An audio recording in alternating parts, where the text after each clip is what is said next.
നിങ്ങൾക്ക് മാത്രമായി ഇന്ത്യ മഹാരാജ്യത്ത് ഒരിളവും അനുവദിക്കാൻ സാധ്യമല്ല.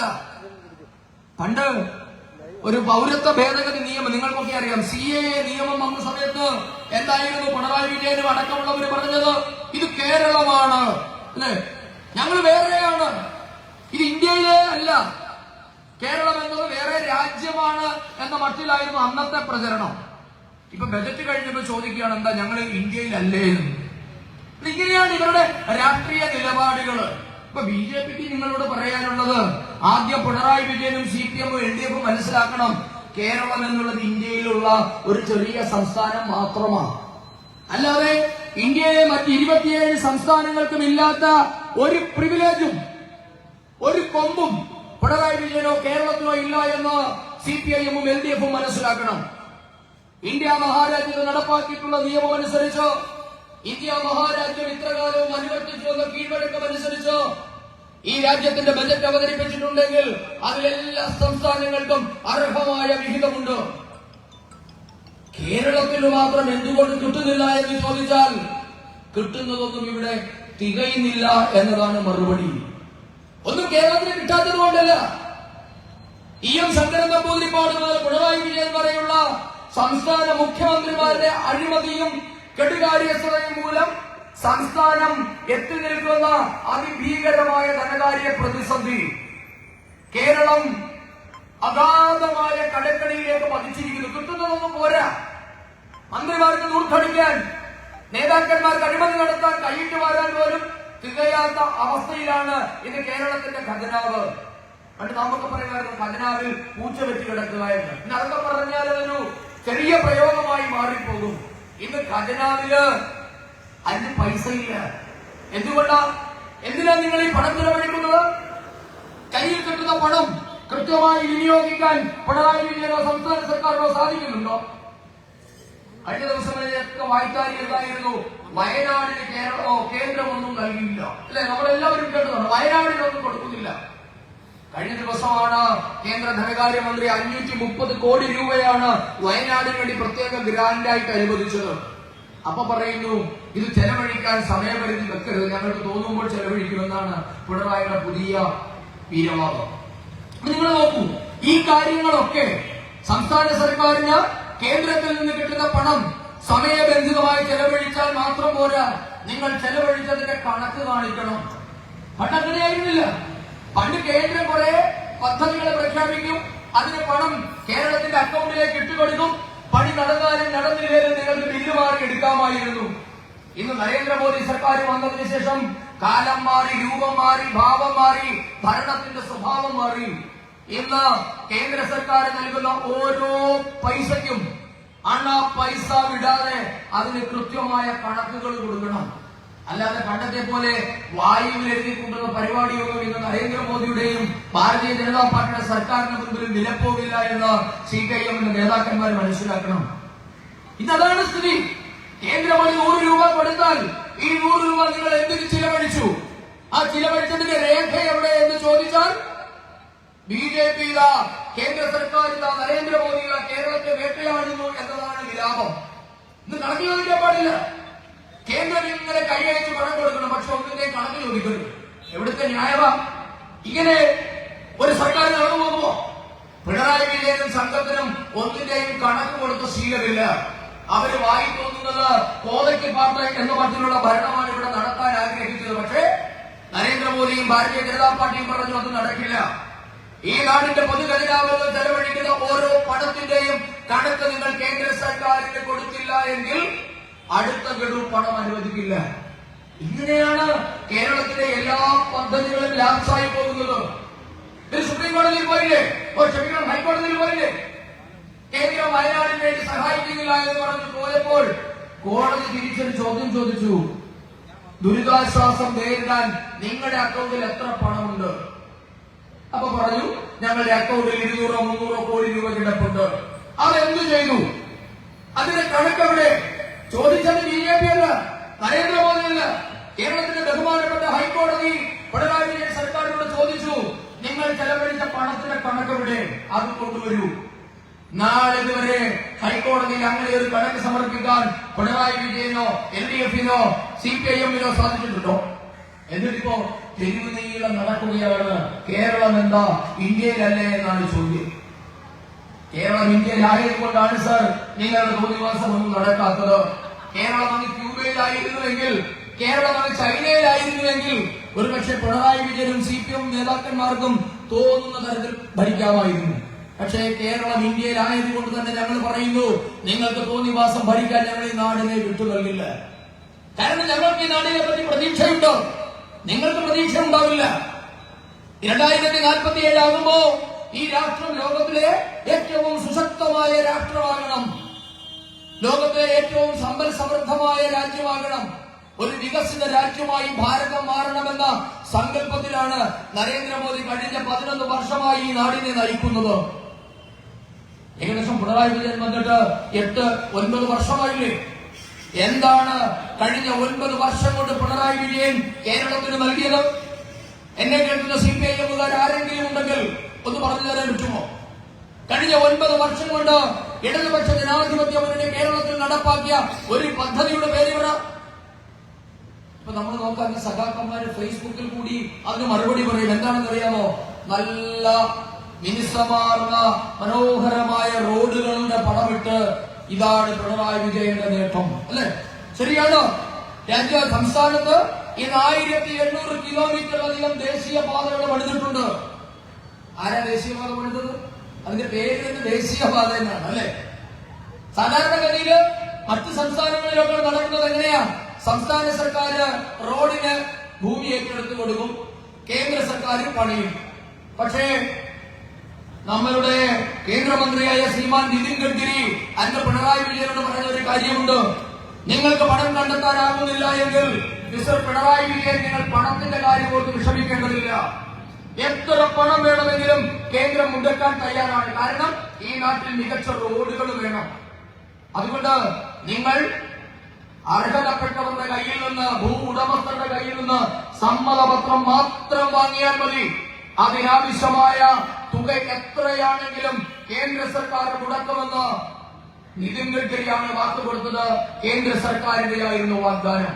അങ്ങനെയാണ് പ്രിയപ്പെട്ടവരെ ഇന്ന് കേരളത്തില് വലിയ തോതിൽ ദേശീയപാതകളുടെ വികസനം നടക്കുന്നത്. ദേശീയപാത ഏറ്റെടുക്കുന്ന മുഴുവൻ ഭൂമിയുടെ വില കൊടുക്കുന്നത് കേന്ദ്ര സർക്കാരാ, അല്ലാതെ സംസ്ഥാന സർക്കാരിന്റെ ഒരു പണവും അതിലില്ല.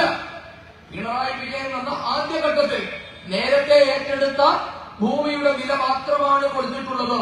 പിന്നീട് പുതിയതായി കേരളത്തിൽ പണിത ഒരു ദേശീയപാതയുടെയും ഭൂമിയുടെ പണം പിണറായി വിജയൻ സർക്കാർ കൊടുത്തിട്ടില്ല.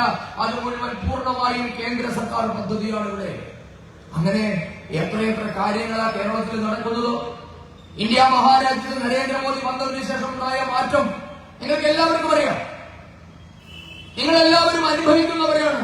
നമ്മുടെ റെയിൽവേ സ്റ്റേഷനുകളിൽ, വിമാനത്താവളങ്ങളിൽ, റോഡുകളിൽ, നമ്മളുടെ ആശുപത്രികളിൽ, നമ്മളുടെ വിദ്യാലയങ്ങളിൽ, നമ്മളുടെ റേഷൻ കടകളിൽ ഒക്കെ ഉണ്ടായ മാറ്റം മാത്രം ശ്രദ്ധിച്ചാൽ മതി.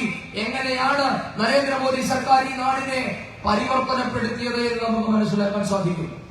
അതിനെ കേവലം വികസനം എന്ന് പറഞ്ഞ് ചെറുതാക്കി കാണരുത്. നരേന്ദ്രമോദി സർക്കാർ എവിടെയെങ്കിലും കേവലം കെട്ടിടങ്ങൾ പണിയുകയോ പുതിയ പുതിയ പദ്ധതികൾ തുടങ്ങുകയോ മാത്രമല്ല ചെയ്തിട്ടുള്ളത്. ഈ നാടിന്റെ ജനജീവിതത്തെ സമഗ്രമായി പരിവർത്തനം ചെയ്യാൻ ആവശ്യമായ നടപടികളാണ് സ്വീകരിച്ചിട്ടുള്ളത്. നിങ്ങൾ ഈ അടുത്ത റേഷൻ കടയിൽ പോയിട്ടില്ലേ? നിങ്ങളുടെ റേഷൻ കടയിൽ ചെന്നാൽ മതി. കഴിഞ്ഞ 11 വർഷത്തെ നരേന്ദ്രമോദി സർക്കാരിന്റെ ഭരണം എങ്ങനെയുണ്ട് എന്ന് അറിയണമെങ്കിൽ തൊട്ടടുത്ത റേഷൻ കടയിലേക്ക് പോയാൽ മതി. എന്തായിരുന്നു 10 വർഷങ്ങൾക്ക് മുമ്പ് നമ്മുടെ റേഷൻ കടകളുടെയൊക്കെ അവസ്ഥ? നിങ്ങൾ ആരെങ്കിലും ചെന്നാൽ അരിയുണ്ടോ, പഞ്ചസാരയുണ്ടോ, മണ്ണെണ്ണയുണ്ടോ, പാമോയിലുണ്ടോ, എന്തെങ്കിലും റേഷൻ കടയിൽ നിന്ന് കിട്ടുമായിരുന്നോ? ഇന്ന് നമ്മുടെ റേഷൻ കടകളുടെ അനവും പിടിയും മാറിയിരിക്കുന്നു. ഇന്ന് ഒരു രാജ്യം ഒരു റേഷൻ എന്ന പദ്ധതി നടപ്പാക്കി രാജ്യത്തെ എല്ലായിടത്തു നിന്നും ഏതൊരാൾക്കും റേഷൻ വാങ്ങാനുള്ള സൗകര്യം നമ്മുടെ റേഷൻ കടകളിൽ എത്തിച്ചിരിക്കുന്നു. നമ്മുടെ റേഷൻ കടകൾ സ്മാർട്ടായിരിക്കുന്നു. ഇന്ന് കരിഞ്ചന്ത എന്ന ഒരു വാക്ക് എന്നെ കേൾക്കുന്ന ആരെങ്കിലും കഴിഞ്ഞ 10 വർഷത്തിനിടയിൽ ഏതെങ്കിലും ഒരു പത്രത്തിൽ വായിച്ചിട്ടുണ്ടോ? എവിടെയെങ്കിലും റേഷൻ കൂട്ടിവയ്പ്, കരിഞ്ചന്ത, പഞ്ചസാര മറിച്ചു, ഇത്തരം വാർത്തകൾ നിങ്ങൾ കേൾക്കുന്നുണ്ടോ? ഇന്ന് അങ്ങനെ ഒരു വാർത്തയ്ക്ക് തന്നെ അവസരമില്ല, സാധ്യതയില്ലാതെയായി മാറി. കാരണം എന്തുകൊണ്ടാ?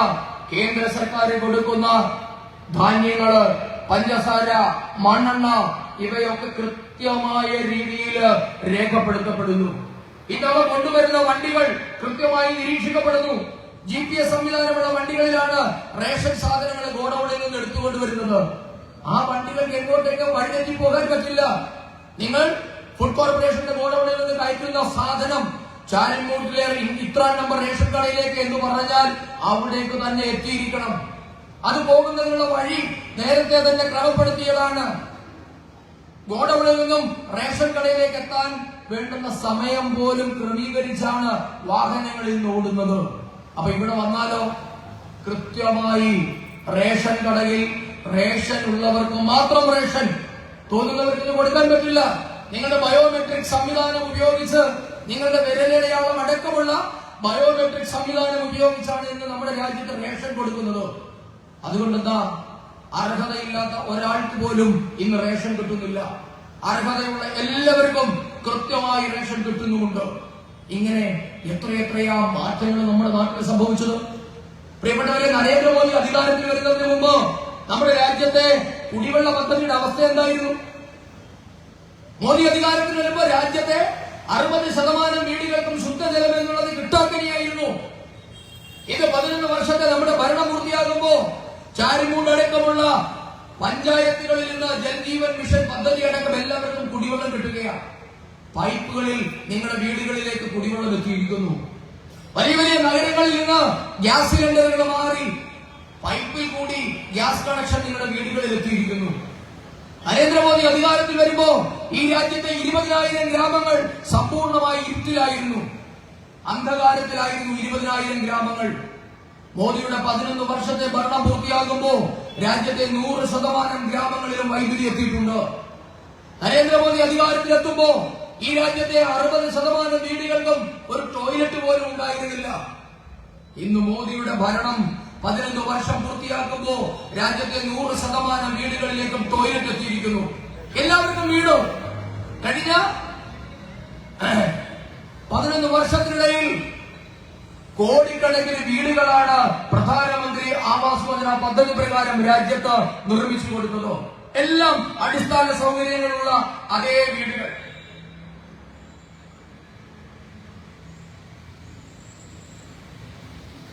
എല്ലാ വീടുകളിലും വൈദ്യുതി, എല്ലാ വീടുകളിലും വെള്ളം, എല്ലാവർക്കും കുടിവെള്ളം, എല്ലാവർക്കും ടോയ്ലറ്റ്, എല്ലാവർക്കും അടിസ്ഥാന സൗകര്യങ്ങളെല്ലാം എത്തിച്ചു കൊടുക്കാൻ നരേന്ദ്രമോദി സർക്കാരിന്റെ കഴിഞ്ഞ 11 വർഷം കൊണ്ട് സാധിച്ചിട്ടുണ്ട്. നമ്മുടെ രാജ്യത്തെ റോഡുകളുടെ അവസ്ഥ ഞാൻ പറഞ്ഞു. മോദി അധികാരത്തിൽ വരുമ്പോ നമ്മുടെ രാജ്യത്തെ പ്രതിദിനം 28 കിലോമീറ്റർ ആയിരുന്നു ദേശീയപാതകൾ പുതിയതായി പണിതുകൊണ്ടിരുന്നത് എങ്കിൽ ഇന്ന് നരേന്ദ്രമോദിയുടെ ഭരണം 11 വർഷമാകുമ്പോ പ്രതിദിനം രാജ്യത്ത് 60 കിലോമീറ്റർ റോഡുകളാണ് പുതിയതായി നിർമ്മിക്കുന്നത്. 60 കിലോമീറ്റർ ദേശീയപാതകൾ. എന്താ ദേശീയപാതകളുടെ അവസ്ഥ? നിങ്ങളൊക്കെ കണ്ട ഒരു വീഡിയോ ദൃശ്യമില്ലേ? നമ്മുടെ ദേശീയപാതകളിലേക്ക് യുദ്ധവിമാനം പറന്നിറങ്ങുന്ന ഒരു ദൃശ്യം. നമ്മുടെ റോഡുകളിൽ നിന്ന് വിമാനം ഇറങ്ങുകയാണ്. അത്തരത്തിലുള്ള ലോകോത്തര നിലവാരമുള്ള റോഡുകൾ ഇന്ത്യ മഹാരാജ്യത്ത് നിർമ്മിക്കപ്പെടുന്നു. വിദേശ രാജ്യങ്ങളിലേക്ക് നാം റോഡ് പണിയുന്നു. ബംഗ്ലാദേശിലേക്ക് റോഡ്, നേപ്പാളിലേക്ക് റോഡ്, ചൈനയിലേക്ക് റോഡ്. നമ്മുടെ അതിർത്തി പ്രദേശങ്ങളെല്ലാം തന്നെ വികസിച്ചിരിക്കുന്നു. നരേന്ദ്രമോദി അധികാരത്തിൽ വരുന്നതിന് മുമ്പ് ഈ രാജ്യത്ത് കേവലം 47 വിമാനത്താവളങ്ങൾ മാത്രമാണ് ഉണ്ടായിരുന്നത്. വെറും 47 വിമാനത്താവളം. ഇന്ന് നമ്മളുടെ വിമാനത്താവളങ്ങളുടെ എണ്ണം 150 കഴിഞ്ഞിരിക്കുന്നു. നിങ്ങൾ നോക്കുന്നത് രാജ്യത്തിന്റെ എല്ലാ നഗരങ്ങളിലും വിമാനം ഇറങ്ങുന്നു. ഉഡാൻ പദ്ധതി പ്രകാരം സാധാരണ ജനങ്ങൾക്ക് വിമാനയാത്ര സാധ്യമാക്കിയിരിക്കുന്നു. ഇതൊക്കെ കഴിഞ്ഞ 11 വർഷത്തെ നേട്ടമാണ്. നരേന്ദ്രമോദി അധികാരത്തിൽ വരുമ്പോ നമ്മുടെ റെയിൽവേ സ്റ്റേഷനുകളുടെ അവസ്ഥ എന്തായിരുന്നു? നിങ്ങളൊക്കെ ട്രെയിനിൽ യാത്ര ചെയ്യുന്നവരല്ലേ? ലോകത്തിലെ ഏറ്റവും വലിയ ക്ലോസറ്റ് എന്നായിരുന്നു ഇന്ത്യൻ റെയിൽവേ വിളിച്ചുകൊണ്ടിരുന്നത്. നമുക്കൊരു റെയിൽവേ ട്രാക്ക് മുറിച്ചു കടക്കുന്നതിനെ പറ്റി ചിന്തിക്കാൻ പറ്റുമായിരുന്നോ? മനുഷ്യ വിസർജ്യം കാലിൽ തട്ടാതെ നിങ്ങൾക്കൊരു റെയിൽവേ സ്റ്റേഷനിലെ ഒരു ട്രാക്ക് മുറിച്ചു കടക്കാൻ നമുക്ക് പറ്റുമായിരുന്നോ? ഇന്ന് നമ്മുടെ റെയിൽവേ ട്രാക്കുകൾ ഏറ്റവും മനോഹരമായ ശുചിത്വമുള്ള റെയിൽവേ ട്രാക്കുകളായി മാറിയിരിക്കുന്നു. എന്താ നമ്മുടെ ട്രെയിനുകളുടെ നിലവാരം, റെയിൽവേ സ്റ്റേഷനുകളുടെ നിലവാരം എന്താ? നിങ്ങൾ മാവേലിക്കരയിലേക്കോ ചെങ്ങന്നൂരിലേക്കോ കായംകുളത്തേക്കോ ചെന്ന് നോക്കണം. നമ്മുടെ റെയിൽവേ സ്റ്റേഷനുകൾ എപ്രകാരമാണ് വികസിക്കപ്പെടുന്നത് എന്ന്. വലിയ വലിയ സൗകര്യങ്ങൾ വരികയാണ്. എല്ലാ റെയിൽവേ സ്റ്റേഷനിലും ലിഫ്റ്റ് സൗകര്യം എത്തി, എസ്കലേറ്റർ സൗകര്യം എത്തി, പ്ലാറ്റ്ഫോമുകൾക്ക് അന്താരാഷ്ട്ര നിലവാരമുണ്ടായി. ഇത് വിമാനത്താവളങ്ങളെ തോൽപ്പിക്കുന്ന തരത്തിൽ നമ്മളുടെ റെയിൽവേ സ്റ്റേഷനുകളിൽ വികസിച്ചിരിക്കുന്നു. നമ്മളുടെ ട്രെയിനുകളുടെ അവസ്ഥ എന്താ? അല്ലെ, പിണറായി വിജയൻ ഇവിടെ കൊണ്ടുവരാൻ ശ്രമിച്ചില്ലേ കേരയിൽ പദ്ധതി? മറന്നുപോയത് നിങ്ങള്? കേരയിൽ എന്ന് പറയുന്ന കമ്പനി ഉണ്ടാക്കി, സിൽവർ ലൈൻ എന്ന കമ്പനി ഉണ്ടാക്കി കേരയിൽ പദ്ധതി കൊണ്ടുവരാൻ ശ്രമിച്ചു. എന്തായിരുന്നു അതിന്റെ അവസ്ഥ? തിരുവനന്തപുരത്ത് നിന്ന് കാസർഗോഡേക്ക് അതിവേഗം സഞ്ചരിക്കാൻ പുതിയ ട്രെയിൻ. നമ്മളാരും അതിവേഗ ട്രെയിനൊന്നും എതിരൊന്നുമായിരുന്നില്ല. കേരളത്തിന് അതിവേഗ ട്രെയിൻ ആവശ്യം തന്നെയാണ്. പക്ഷേ അത് പിണറായി വിജയനും LDF സർക്കാരും ആസൂത്രണം ചെയ്തതുപോലെ ഈ നാടിനെ കൊള്ളയടിക്കാനുള്ള ഒരു അവസരമാക്കി മാറ്റരുത് എന്ന കാര്യത്തിലായിരുന്നു നമുക്ക് നിർബന്ധം. പ്രിയപ്പെട്ടവരെ, നിങ്ങൾക്കറിയാം എന്തായിരുന്നു പിണറായി വിജയൻ സർക്കാർ കൊണ്ടുവന്ന കേരളത്തിന്റെ വിശദാംശങ്ങൾ എന്തൊക്കെയാ? കേരള പദ്ധതി 2022 വിഭാവനം ചെയ്തത്. അങ്ങനെ ഒരു ആലോചന വരുന്നത് 2022 ആ 2022 ഡീറ്റെയിൽഡ് പ്രോജക്ട് റിപ്പോർട്ട് DPR അനുസരിച്ച് 1,25,000 കോടി രൂപയാണ് കേരളയിൽ പദ്ധതി പൂർത്തീകരിക്കാൻ ആവശ്യമായ ചെലവ്. അത് എന്ന് പൂർത്തീകരിക്കും? 2022 തറക്കല്ലിട്ട് 2022 പണി തുടങ്ങിയാൽ, കൃത്യമായ പദ്ധതി അനുസരിച്ച് പണി മുൻപോട്ടേക്ക് നീങ്ങിയാൽ 2037 ആകുമ്പോൾ കേരളയിൽ പദ്ധതി കേരളത്തിൽ പൂർത്തിയാകും എന്നാണ്. 2037 എത്ര കിലോമീറ്റർ സ്പീഡിലാണ് ട്രെയിൻ ഓടുക? 2037 ആകുമ്പോ 160 കിലോമീറ്റർ സ്പീഡിൽ ട്രെയിൻ ഓടും. ഇതാണ് കേരളയിൽ പദ്ധതി. അല്ല എന്ന് എന്നെ കേൾക്കുന്ന ഏതെങ്കിലും ഒരു കേരളയുടെ ആരാധകരായ CPM-കാരുണ്ടെങ്കിൽ പറയട്ടെ, ഞാൻ തിരുത്താൻ തയ്യാറാണ്.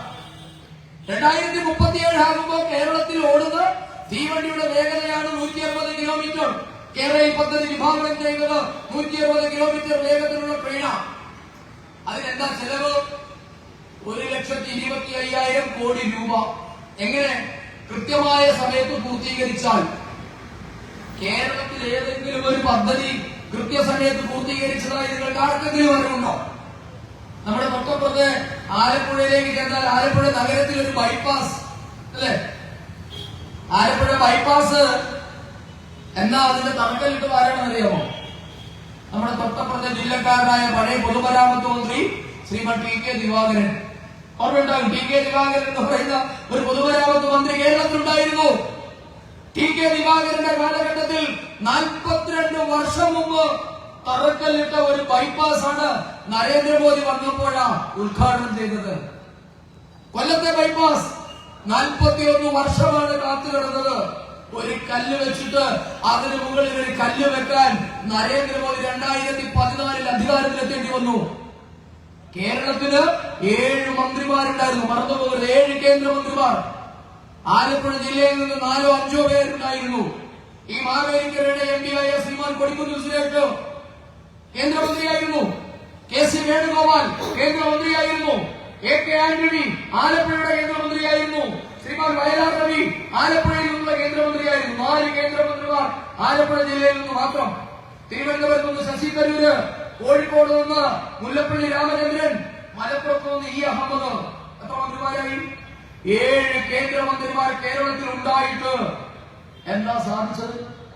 2014 നരേന്ദ്രമോദി വന്നപ്പോഴാ കൊല്ലത്തും ആലപ്പുഴയിലും ഒരു ബൈപ്പാസ് പൂർത്തിയാക്കി ഉദ്ഘാടനം ചെയ്ത് അതിൽ കൂടി വണ്ടി പോകുന്നു എന്ന് മാത്രമല്ല അതിന്റെ 2ാം ഘട്ട പ്രവർത്തനത്തിനും തുടക്കമായിരിക്കുന്നു. ഇതല്ലേ പ്രിയപ്പെട്ടവരെ പരിവർത്തനം എന്നുള്ളത്? ഇവരെന്താ ചെയ്തത്?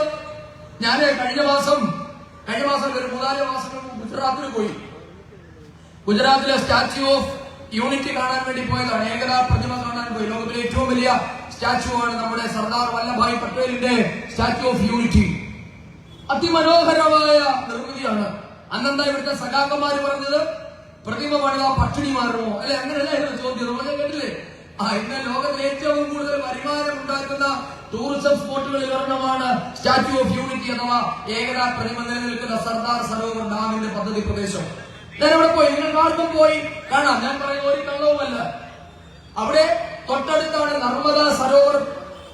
വലിയ ജലവൈദ്യുത പദ്ധതിയാണ്. നർമ്മദ നദിക്കകത്തുള്ള വലിയ നർമ്മദ സരോവർ ഡാം ഉണ്ട് അവിടെ. ആ ഡാം എന്നുള്ളത് മധ്യപ്രദേശ്, രാജസ്ഥാൻ, ഗുജറാത്ത് എന്നീ 3 സംസ്ഥാനങ്ങൾക്ക് വെള്ളവും വൈദ്യുതിയും എത്തിക്കുന്ന വലിയ പ്രൊജക്റ്റാണ്. അത് വലിയ പ്രൊജക്റ്റാണ്. അതിനെതിരെ രാജ്യത്ത് വലിയ സമരമൊക്കെ നടന്നതാണ്. അപ്പൊ അത് ഞാൻ ആ ഡാം കാണാൻ പോയപ്പോ അതിന്റെ താഴെ ശിലാഫലം അങ്ങനെ എല്ലാ പ്രൊജക്ടിന്റെയും താഴെ ഒരു ശിലാഫലം. അപ്പൊ ഞാൻ അത് നോക്കി. Inaugurated by Shri Narendra Modi, chief minister of Gujarat.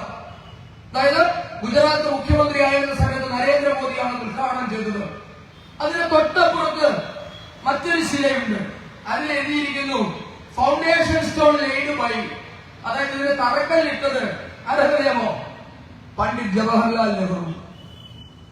ഇന്ത്യയുടെ 1ാമത്തെ പ്രധാനമന്ത്രിയായ ജവഹർലാൽ നെഹ്റു തറക്കല്ലിട്ട പദ്ധതിയാണ് നരേന്ദ്രമോദി വന്നപ്പോൾ ഉദ്ഘാടനം ചെയ്തത്. ഇതാണ് ഇവർ കഴിഞ്ഞ 60 വർഷമായി ഈ രാജ്യത്തുണ്ടാക്കിയ വികസനം. ഇത് ഞാൻ തമാശ പറയുന്നില്ല, ആർക്കും പോയി പരിശോധിക്കാം, ഒരു നുണയുമല്ല. അവിടെ ശിലാഫലകം 2ഉം അതുപോലെയുണ്ട്.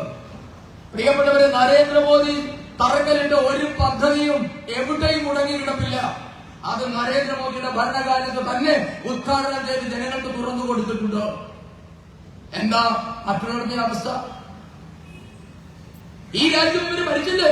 കഴിഞ്ഞ 60 വർഷമായി ഭരിക്കുകയല്ലേ? എന്താ ചെയ്തത്? കേന്ദ്രത്തെ കുറ്റം പറയാൻ വേണ്ടി ഒരു സർക്കാർ, അല്ലെ? എന്തിനു വേദനം കേന്ദ്രത്തിനാണ് കുറ്റം? കഴിഞ്ഞ ഇടത് വലത് മാറി ഭരിച്ചിട്ട് കേരളത്തിൽ നിന്ന് 4 ലക്ഷം കോടി രൂപയുടെ പൊതുകടമുണ്ട്. ആര് വരുത്തി വെച്ചത്? ആരായിരുന്നു ഉത്തരവാദി? എന്തായാലും ഭാരതീയ ജനതാ പാർട്ടി കേരളം ഭരിച്ച് മലയാളികൾക്ക് ഒരു ഭാരവും അടിച്ചേൽപ്പിച്ചിട്ടില്ല.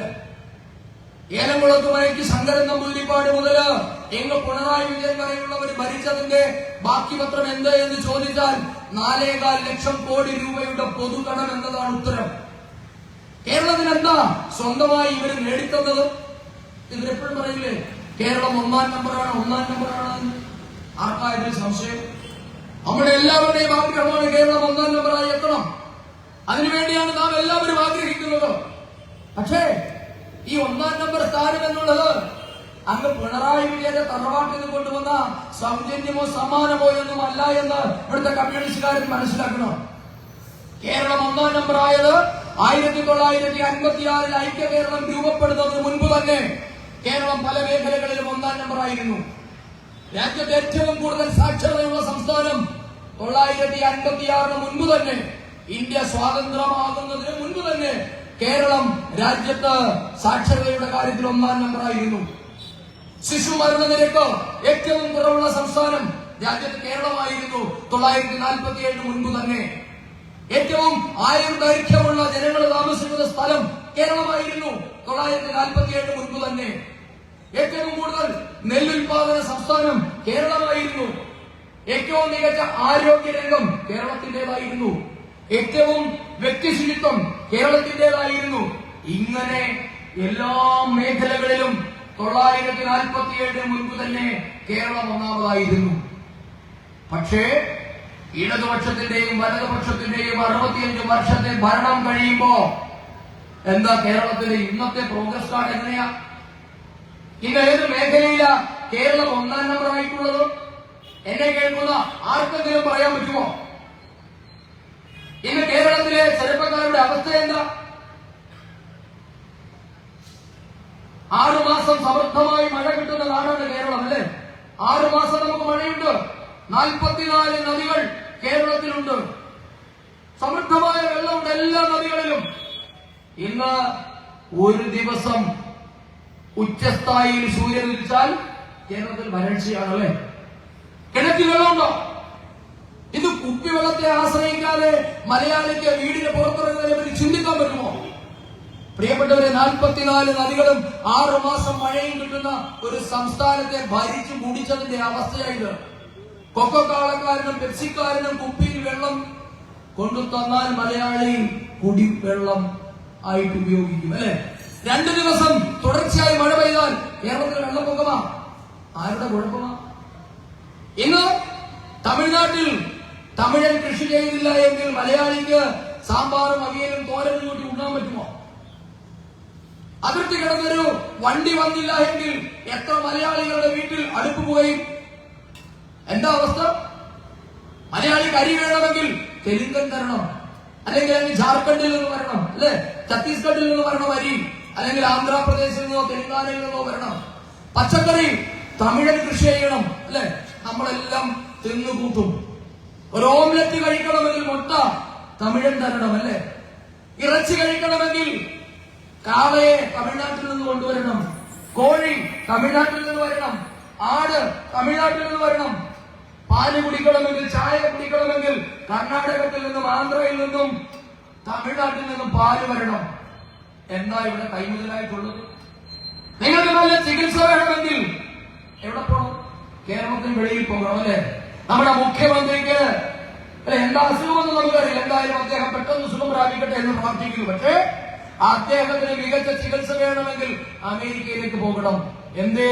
1-ാം നമ്പർ കേരളത്തിന്റെ കൊട്ടിഘോഷിക്കപ്പെട്ട ആരോഗ്യ മേഖലയെ പറ്റി മുഖ്യമന്ത്രിക്ക് വിശ്വാസമില്ലാത്ത എന്തുകൊണ്ടാ? മുഖ്യമന്ത്രി അമേരിക്കയിൽ പോയ ചികിത്സ, പാർട്ടി സെക്രട്ടറിക്ക് അമേരിക്കയിൽ പോകണം. കഴിഞ്ഞ ദിവസം കോട്ടയത്തിന്റെ ജില്ലാ സെക്രട്ടറി മരിച്ചു, അല്ലെ? CPIMന്റെ ജില്ലാ സെക്രട്ടറി ശ്രീമാൻ AV റസൽ അന്തരിച്ചു. എവിടെയാ അന്തരിച്ചത്? അപ്പോളോയിൽ, ചെന്നൈ ഹോസ്പിറ്റലില്, അല്ലെ? നമ്മൾ മരിച്ചവരെ പറ്റി കുറ്റമല്ല പറയുന്നത്, എവിടെയും പോയി ചികിത്സിക്കണം.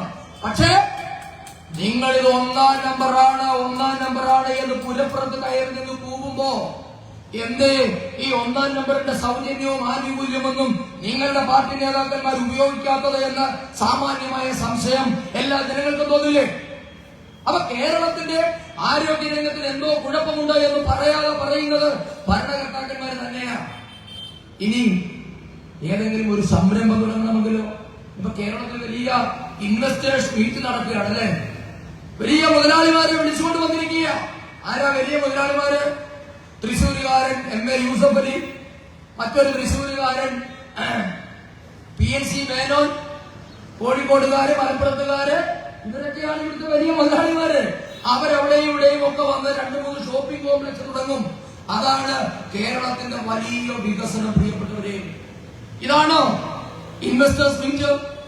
എത്ര കാലമായി കേരള സർക്കാർ ഉമ്മൻചാണ്ടിയുടെ കാലത്ത് ഗ്ലോബൽ ഇൻവെസ്റ്റേഴ്സ് മീറ്റ്, ജിം എന്ന പേരിൽ വലിയ വ്യവസായ നിക്ഷേപക സംഗമം നടത്തി. ഖത്തർ രൂപയുടെ നിക്ഷേപം കേരളത്തിലുണ്ടായി. കഴിഞ്ഞ 6 വർഷമായി പിണറായി വിജയൻ സർക്കാർ വലിയ നിക്ഷേപ സംഗമം നടത്തുന്നില്ലേ? കേരള സർക്കാർ തന്റെ ഇടമുണ്ടോ ധവളപത്രം പുറപ്പെടുവിക്കാൻ? ആരാണ് ഇവിടെ നിക്ഷേപിച്ചത്? ഇന്ന് കേരളത്തിലെ ഏതെങ്കിലും ഒരു ചെറുപ്പക്കാരന് 10 പൈസ മുടക്കി ഒരു സംരംഭം തുടങ്ങണമെങ്കിൽ അവൻ അപ്പ അകത്തിട്ട് പോകണം, അല്ലെ?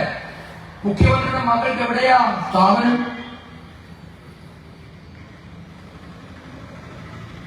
അല്ലെ?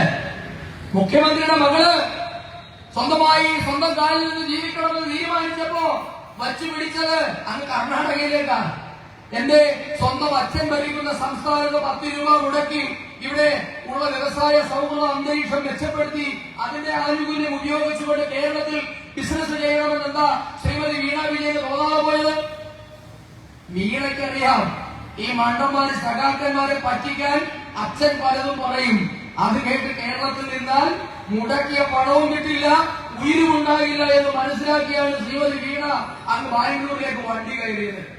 എന്നിട്ട് പിന്നെ സഖാക്കന്മാര് നാടിനെ പ്രസംഗിക്കുക, ഇത് നിക്ഷേപ സൗഹൃദ സംസ്ഥാനമാണ് പോലും, എല്ലാവരും ഇങ്ങോട്ട് പോരാൻ.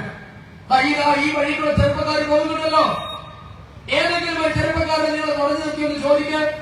നമ്മുടെയൊക്കെ വീട്ടിൽ മക്കളുണ്ടല്ലോ. 10ാം ക്ലാസ് കഴിഞ്ഞാൽ 12ാം ക്ലാസ് കഴിഞ്ഞാൽ എന്താ നിങ്ങളുടെ പരിപാടി? ഏത് ചെറുപ്പക്കാരോട് നിങ്ങൾ ചോദിക്കോ, എന്തായിരിക്കും അവരുടെ മറുപടി? എങ്ങനെയെങ്കിലും കേരളം വിട്ടു പോകണം, അല്ലെ? നല്ല വിദ്യാഭ്യാസം വേണമെങ്കിൽ ഉന്നത വിദ്യാഭ്യാസം കേരളത്തിന് പുറത്തു പോകണം. ഒരു 10ാം ക്ലാസ് കഴിഞ്ഞ ചെറുപ്പക്കാരൻ ആണായാലും പെണ്ണായാലും നിങ്ങൾ ചോദിക്കും, ഞങ്ങൾക്ക് കേരളത്തിന് വെളിയിൽ പോയി പഠിക്കണം, ജോലി കേരളത്തിന് വെളിയിൽ പോയി ജോലി ചെയ്യണം. എന്തേ ഈ നാട്ടിൽ വളർന്നു വരുന്ന ഒരു ചെറുപ്പക്കാരനും സ്വന്തം നാട്ടിൽ നിൽക്കണമെന്ന് തോന്നാതിരിക്കാൻ കാരണമെന്താ? കാരണം ഈ നാട്ടിൽ നിന്നാൽ അവരുടെ ജീവിതം ഉണ്ടാകില്ല എന്ന് മാത്രമല്ല, ഇത്ര കാലത്തെയും അവരുടെ ജീവിതം വലിയ തീരാ നഷ്ടത്തിലേക്ക് പോകുമെന്ന ഉത്തമ ബോധ്യം ഈ നാട്ടിലെ ചെറുപ്പക്കാർക്കുണ്ട്. കഴിഞ്ഞ ഒരു 6 മാസങ്ങൾക്ക് മുമ്പ് കേരളത്തിന്റെ വ്യവസായ മന്ത്രി ശ്രീമാൻ പി രാജീവ് ഒരു പ്രഖ്യാപനം നടത്തി. എന്തായിരുന്നോ? കേരളത്തിലെ ചെറുപ്പക്കാർക്ക് വിദേശത്ത് പോകാനുള്ള സൗകര്യം ഞങ്ങൾ ചെയ്തു കൊടുക്കുന്നു. നോക്കൂ, കേരളത്തിന്റെ വ്യവസായ മന്ത്രി പറഞ്ഞ വർത്തമാനമാണ്. അല്ലാതെ ഈ നാട്ടിലെ ചെറുപ്പക്കാരെ ഇവിടെ പിടിച്ചു നിർത്തി ഇവിടെ അവർക്ക് തൊഴിൽ ചെയ്ത് അന്തസ്സായി ജീവിക്കാൻ അവസരം ഒരുക്കുമെന്ന് പറയാനുള്ള തന്റെ ഇടം പി രാജീവിനോ പിണറായി വിജയനോ ഉണ്ടോ? ഒരാൾക്കുമില്ല. മറിച്ച് ചെറുപ്പക്കാർ നാട് വിട്ടുപോകാനുള്ള അവസരം ഉണ്ടാക്കി കൊടുക്കുമെന്ന് പറയാനുള്ള തന്റെ ഇടം മാത്രമേ ഈ ഇടതുപക്ഷ വലതുപക്ഷ നേതാക്കന്മാർക്കുള്ളൂ. ഇതുകൊണ്ടാണ് സംഭവിച്ചത്. കേരളത്തെ ഭരിച്ച് 1-ാം നമ്പറാക്കിയതല്ലേ പറയുന്നത്. കഴിഞ്ഞ 10 വർഷത്തെ പ്രത്യേകിച്ചുള്ള ഭരണം, 8-9 വർഷത്തെ ഭരണം, അതിനു മുൻപൊക്കെയുള്ള ഇടതുപക്ഷ സർക്കാരുകളുടെ ഭരണം കൊണ്ട് കേരളം 1-ാം നമ്പറായി എന്നാണ് ഇവരുടെ വലിയ വീരവാദം. പ്രിയപ്പെട്ടവരെ, 36 വർഷമാണ് പശ്ചിമ ബംഗാൾ തുടർച്ചയായി CPIM ഭരിച്ചത്. അല്ലെ, 36 വർഷം, 1-2 വർഷമല്ല, 3.5 പതിറ്റാണ്ട് ഭരിച്ചു. പശ്ചിമ ബംഗാൾ എന്ന് പറയുന്ന ഒരു കാലത്ത് ഇന്ത്യയുടെ സുവർണ ബംഗാൾ എന്നറിയപ്പെട്ടിരുന്ന സ്ഥലം. എന്തായിരുന്നു ബംഗാളിന്റെ ഒരു പ്രൗഢി? എന്തായിരുന്നു ബംഗാൾ?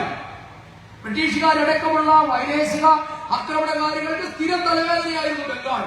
വിപ്ലവകാരികളുടെ ബംഗാൾ, കവികളുടെ ബംഗാൾ, സാഹിത്യകാരന്മാരുടെ, ബുദ്ധിജീവികളുടെ, രാഷ്ട്രീയ നേതാക്കന്മാരുടെ ഒക്കെ വിളനിലമായിരുന്നു ബംഗാൾ. സ്വാമി വിവേകാനന്ദനെയും രാമകൃഷ്ണദേവനെയും രവീന്ദ്രനാഥ ടാഗോറിനെയും സുഭാഷ് ചന്ദ്രബോസിനെയും അഭിനീ റോയിയെയും ശ്യാമപ്രസാദ് മുഖർജിയെയും അടക്കമുള്ള 100 ധീരദേശാഭിമാനികളെയും പ്രതിഭാശാലികളെയും രാഷ്ട്രത്തിന് സംഭാവന ചെയ്തവരാണ് ബംഗാൾ. ഇന്ന് ആ ബംഗാളിന്റെ അവസ്ഥ എന്താ? എന്റെയും നിങ്ങളുടെയും ഒക്കെ വീട്ടിൽ തെങ്ങ് കയറാൻ വരിക ബംഗാളികൾ അല്ലേ? ആരുടെ പിൻഗാമിയാ? വിവേകാനന്ദന്റെ പിൻഗാമി, രവീന്ദ്രനാഥ ടാഗോറിന്റെ പിൻഗാമി, സുഭാഷ് ചന്ദ്രബോസിന്റെ പിൻഗാമി. എന്താ പണി? കേരളത്തിൽ തെങ്ങുകയറ്റമാണ്. കേരളത്തിലെ കടകളിൽ പൊറോട്ട അടിക്കുക. 36 വർഷത്തെ കമ്മ്യൂണിസ്റ്റുകാരുടെ ഭരണത്തിന്റെ ബാക്കി പത്രമാണ്. എന്നിട്ട് പറയുകയാണ് ഞങ്ങൾ കേരളത്തെ അങ്ങ് 1-ാം നമ്പർ ആക്കി പോലും. എന്തേ? നിങ്ങൾ 36 വർഷം ഭരിച്ച ബംഗാളിനെ എന്താ 1-ാം നമ്പർ ആക്കാഞ്ഞേ? നിങ്ങൾക്ക് മലയാളികളോട് മാത്രമേ സ്നേഹമുള്ളൂ? എന്നെ കേൾക്കുന്ന CPM-കാരുടെ വ്യക്തമാക്കി തരണം. നിങ്ങൾ 1-ാം നമ്പർ ആക്കാൻ എന്തുകൊണ്ടാണ് കേരളത്തെ മാത്രം തിരഞ്ഞെടുത്തത്? എന്റെ ബംഗാളിനെ 1-ാം നമ്പർ ആക്കാതെ പോയി? മലയാളികളെക്കാൾ ഏറ്റവും കൂടുതൽ കമ്മ്യൂണിസത്തെ വിശ്വസിച്ചത് ബംഗാളികളല്ലേ? അവര് തുടർച്ചയായി 36 വർഷം നിങ്ങളെ ഭരണം ഏൽപ്പിച്ചില്ലേ? മലയാളി ആദ്യമായിട്ടാണ് തുടർഭരണം നൽകിയത്. മറ്റേത് ഓരോ ടൈം വിട്ടുവിട്ടാണ് കിട്ടിയത്. അപ്പൊ 36 വർഷം നിങ്ങളെ തുടർച്ചയായി വിശ്വസിച്ച ബംഗാളികളെ ഈ നാട്ടിലെ സാധാരണ ഭിക്ഷക്കാരനും താഴെയുള്ള അവസ്ഥയിലേക്ക് എത്തിച്ചത് കമ്മ്യൂണിസത്തിന്റെ ഗതികെട്ട ഭരണമാണ്. ത്രിപുര ഭരിച്ചു 27 വർഷം. തുടർച്ചയായി 27 വർഷമാണ് ത്രിപുര കമ്മ്യൂണിസ്റ്റ് സർക്കാർ ഭരിച്ചത്. രാജ്യത്തെ ഏറ്റവും ഗതികെട്ട സംസ്ഥാനമായിരുന്നു ത്രിപുര. പ്രിയപ്പെട്ടവരെ, ഭാരതീയ ജനതാ പാർട്ടി അവിടെ അധികാരത്തിലെത്തിയതിനു ശേഷമാണ് ത്രിപുരയിൽ ഒരു വിമാനത്താവളം ഉണ്ടായത്. അവിടെ ദേശീയ പാതകൾ വന്നത്. ഭാരതീയ ജനതാ പാർട്ടി അധികാരത്തിലെത്തിയതിനു ശേഷമാണ്. എന്ന കാര്യം നിങ്ങൾക്കറിയുമോ? അപ്പൊ ഇതാണ് കമ്മ്യൂണിസ്റ്റുകാരെ മുൻപോട്ടേക്ക് വെക്കുന്ന വലിയ വികസന മോഡൽ. ബംഗാളിനും ത്രിപുരയ്ക്കും കൊടുക്കാത്ത എന്തോ ഒന്ന് മലയാളികൾക്ക് കൊടുക്കാൻ പോകുന്നു എന്ന ഈ വായ്ത്താരിയിൽ കേരളം വീണുപോയാൽ പ്രിയപ്പെട്ടവരെ, വരുന്ന തലമുറ നമ്മളോട് പൊറുക്കില്ല. ഈ കേരളത്തിൽ ജീവിക്കാൻ കൊള്ളരുതാത്ത നാടാക്കി മാറ്റിയത് ഈ നാട്ടിലെ കോൺഗ്രസുകാരനും കമ്മ്യൂണിസ്റ്റുകാരനും ചേർന്ന. ഈ നാട്ടിൽ ഇന്ന് ആർക്കും വേണ്ട. അടഞ്ഞു കിടക്കുന്ന വീടുകളുടെ എണ്ണം അതിഭീകരമാണ്. ബജറ്റിൽ പ്രഖ്യാപിച്ചല്ലോ, അടഞ്ഞു കിടക്കുന്ന വീടുകളെയൊക്കെ കണ്ടെത്തി പുതിയ പദ്ധതി നടപ്പാക്കുമെന്ന്. സുഖമാണ് കാര്യം. എന്താ, വല്ലവരും പണിതിട്ട വീടുകളാണ്. പോയി താക്കോല് വാങ്ങിയാൽ മാത്രം മതി, മറ്റൊരു പണിയും വേണ്ട. എത്ര ലക്ഷം വീടുകളാണ് കേരളത്തിൽ അടഞ്ഞു കിടക്കുന്നത്? എവിടെ പോയി ഈ നാട്ടിലെ ആൾക്കാർ? എല്ലാവരും കേരളം വിട്ട് പ്രാണഭയത്താൽ ഓടുകയാണ്. ആർക്കും ഇവിടെ നിൽക്കണ്ട. ഇതാണ് പ്രിയപ്പെട്ടവരെ കമ്മ്യൂണിസ്റ്റ് ഭരണത്തിന്റെ ബാക്കിപത്രം. ഈ കമ്മ്യൂണിസം വേണമോ എന്നാണ് നാം ചിന്തിക്കേണ്ടത്. ഇവിടെ നിങ്ങൾക്ക് കഴിഞ്ഞ 11 വർഷത്തെ നരേന്ദ്രമോദിയുടെ ഭരണത്തിന്റെ മോഡൽ നിങ്ങളുടെ മുൻപിലുണ്ട്. ഈ നാട്ടിൽ ടോയ്ലറ്റുകൾ ഇല്ലാത്ത ലോകത്തെ ഏറ്റവും വൃത്തിഹീനമായ ഒരു രാജ്യത്തെ അഴിമതിയിൽ മുങ്ങിക്കുളിച്ച ഒരു രാജ്യത്തെ ഇന്ന് ലോകത്തിലെ ഏറ്റവും മികച്ച സമ്പദ് വ്യവസ്ഥയാക്കി മാറ്റിയിട്ടുണ്ട് എങ്കിൽ അത് നരേന്ദ്രമോദി സർക്കാരിന്റെ കഴിഞ്ഞ 11 വർഷത്തെ ദീർഘവീക്ഷണത്തോടെയുള്ള പദ്ധതികളുടെ ഭാഗമാണ്. ഇന്ന് ദാരിദ്ര്യരേഖയ്ക്ക് താഴെയുള്ള എല്ലാ കുടുംബങ്ങൾക്കും 5 ലക്ഷം രൂപയുടെ സൗജന്യ മെഡിക്കൽ കവറേജ് കിട്ടുന്നില്ലേ? 70 വയസ്സ് പൂർത്തിയായ ഏതൊരാൾക്കും പ്രതിവർഷം 5 ലക്ഷം രൂപയുടെ സൗജന്യ ഇൻഷുറൻസ്. നിങ്ങളുടെ സാമ്പത്തിക നിലവാരം എന്തായാലും നിങ്ങളുടെ കുടുംബത്തിൽ 70 വയസ്സിന് മുകളിൽ ആളുണ്ട് എങ്കിൽ അവർക്ക് സൗജന്യമായ ചികിത്സ കിട്ടുന്ന ആയുഷ്മാൻ ഭാരത് പദ്ധതി നരേന്ദ്രമോദി സർക്കാരിലെ നടപ്പാക്കിയത്. എന്തേ അത് കേരളത്തിൽ നടപ്പാക്കാൻ പിണറായി വിജയനും CPIM തയ്യാറാകാത്തത് എന്താ? കേരളത്തിൽ 70 വയസ്സ് കഴിഞ്ഞ ആർക്കും സൗജന്യ ഇൻഷുറൻസ് വേണ്ട എന്ന എന്തുകൊണ്ടാണ് പിണറായി വിജയൻ തീരുമാനമെടുത്തത്? കാരണം ആരെങ്കിലും നരേന്ദ്രമോദിയുടെ മഹത്വം തിരിച്ചറിഞ്ഞാലോ, നിങ്ങൾ ആശുപത്രിയിൽ പോയി നിങ്ങൾക്ക് കിട്ടുന്ന സൗജന്യ ചികിത്സ നരേന്ദ്രമോദി സർക്കാർ തരുന്നതാണ് എന്ന് തിരിച്ചറിഞ്ഞാൽ അതുണ്ടാക്കുന്ന പ്രത്യാഘാതം, അതാണ് പിണറായി വിജയനെ ഈ നാറിയ രാഷ്ട്രീയം കളിക്കാൻ പ്രേരിപ്പിക്കുന്നത്. ഇന്ന് കേരളത്തിലില്ല. 70 വയസ്സ് കഴിഞ്ഞവർക്കുള്ള സൗജന്യ ആരോഗ്യ ഇൻഷുറൻസ് കേരളത്തിൽ നടപ്പാക്കാൻ പിണറായി വിജയൻ സർക്കാർ തയ്യാറായിട്ടില്ല. ഇങ്ങനെ കേന്ദ്ര പദ്ധതികളെ അട്ടിമറിച്ചുകൊണ്ട് കേന്ദ്ര സർക്കാരിനെ എന്തിനും കുറ്റം പറയുന്ന ഒരു നിലവാരത്തിലേക്കാണ് എന്ന് പിണറായി വിജയന്റെ ഭരണം മാറിയിരിക്കുന്നത്. അതിന്റെ ബാക്കി പത്രമാ ഇപ്പോൾ ഇവര് തിരയിൽ കൂടി നടത്തുന്ന ഈ കാൽനട ജാഥയും മറ്റു പ്രചരണവും ഒക്കെ. അതുകൊണ്ട് എന്നെ കേൾക്കുന്ന ജനാധിപത്യ വിശ്വാസികളോട് ഞങ്ങൾക്ക് പറയാനുള്ളത്, നിങ്ങളുടെ മുൻപിൽ ഭാരതീയ ജനതാ പാർട്ടി മികച്ച ഒരു മാതൃക അവതരിപ്പിച്ചിട്ടുണ്ട്. ഈ മാതൃകയാണ് കേരളം. ഇതുകൊണ്ട് മാത്രമേ രക്ഷപ്പെടുകയുള്ളൂ. ഇത് രാജ്യത്ത് ഏറ്റവും കൂടുതൽ പൊതുകടമുള്ള 2 സംസ്ഥാനങ്ങൾ, 1 പശ്ചിമ ബംഗാൾ, 2 കേരളം, 3 പഞ്ചാബ്. ഈ 3 സംസ്ഥാനങ്ങളാണ് രാജ്യത്തെ ഏറ്റവും വലിയ തകർച്ചയെ അഭിമുഖീകരിക്കുന്ന സംസ്ഥാനങ്ങൾ. എന്തുകൊണ്ടാണിത്? പ്രിയപ്പെട്ടവരെ, നിങ്ങൾ ചിന്തിക്കണം. ഈ ഗതികെട്ട രാഷ്ട്രീയത്തിൽ നിന്ന് നമ്മുടെ നാടിനെ മോചിപ്പിക്കാനുള്ള ദൗത്യം നിങ്ങൾ എല്ലാവരും ഏറ്റെടുക്കണമെന്നാണ് ഞങ്ങൾക്ക് അഭ്യർത്ഥിക്കാനുള്ളത്. ഭാരതീയ ജനതാ പാർട്ടി മുൻപോട്ടേക്ക് വെക്കുന്ന വികസന രാഷ്ട്രീയത്തെ, പരിവർത്തന രാഷ്ട്രീയത്തെ, ഈ നാടിന്റെ സുരക്ഷ ഉറപ്പാക്കുന്ന രാഷ്ട്രീയത്തെ, ആരോടുമില്ല പ്രീണനം, എല്ലാവർക്കും തുല്യനീതി, ഇതാണ് ഭാരതീയ ജനതാ പാർട്ടി എക്കാലവും മുൻപോട്ടേക്ക് വെക്കുന്ന വികസന മന്ത്രം. ആ ഒരു നരേന്ദ്രമോദി സർക്കാരിന്റെ എല്ലാ പദ്ധതികളുടെയും ഏക ലക്ഷ്യം എന്നുള്ളത് അന്ത്യോദയ എന്നുള്ളതാണ്. അവസാന വരിയിൽ നിൽക്കുന്ന അവസാന ആളിനെയും കരുതുന്ന വികസനം, എല്ലാവരുടെയും വികസനം, എല്ലാവർക്കും ഒപ്പം വികസനം എന്ന നരേന്ദ്രമോദി സർക്കാരിന്റെ വികസന സങ്കല്പത്തിനോടൊപ്പം അണിചേരണമെന്ന് മാത്രം അഭ്യർത്ഥിച്ചുകൊണ്ട് ഈ നാട്ടിലെ ജനദ്രോഹ ഇടത് വലത് സർക്കാരുകളെ തിരിച്ചറിഞ്ഞ് ഭാരതീയ ജനതാ പാർട്ടിയുടെ വികസന രാഷ്ട്രീയത്തിനോടൊപ്പം നിൽക്കാൻ എല്ലാവരെയും ആഹ്വാനം ചെയ്തുകൊണ്ട് ഈ യോഗം ഉദ്ഘാടനം ചെയ്തതായി പ്രഖ്യാപിച്ചു നിർത്തുന്നു. വന്ദേ മാതരം. പ്രതിഷേധ സായാഹ്ന ധർണയിൽ മുഖ്യ പ്രഭാഷണം നടത്തുന്നതിന് വേണ്ടി യുവമോർച്ചയുടെ സംസ്ഥാന സെക്രട്ടറി ശ്രീ ശ്യാം കൃഷ്ണ അവരുടെ ആദരവോടെ ക്ഷണിക്കുന്നു.